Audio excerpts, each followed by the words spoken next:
que a veces es tan difícil. Piensas que no es culpa tuya y es verdad. No creas que estás por encima de ningún otro ser.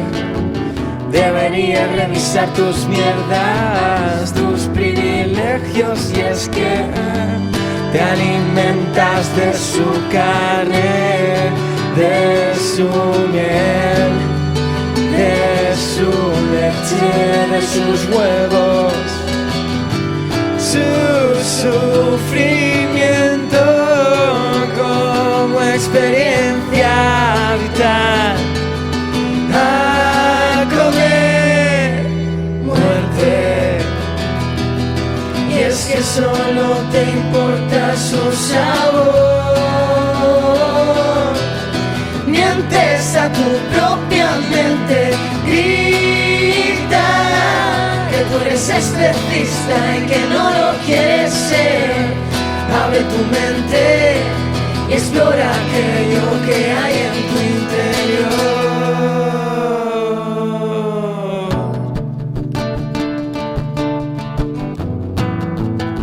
En tu interior.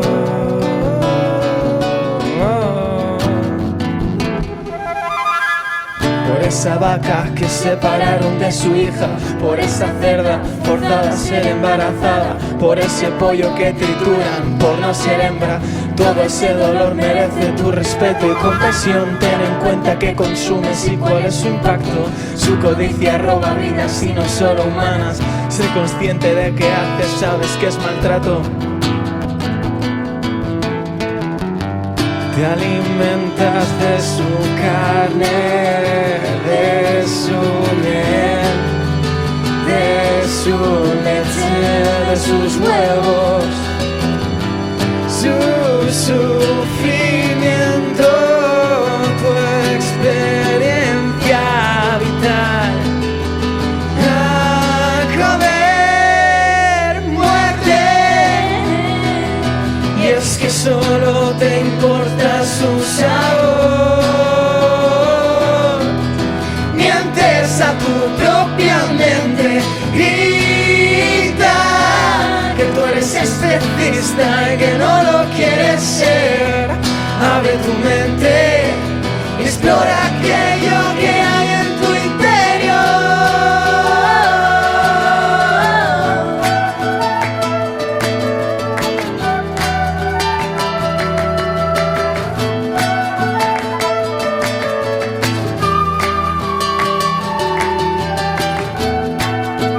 Cada vez que comes un animal, no solo arrebatas una vida inocente, contribuyes a matar un poco más el planeta, a olvidar un poco más el amor, a abrazar el egoísmo.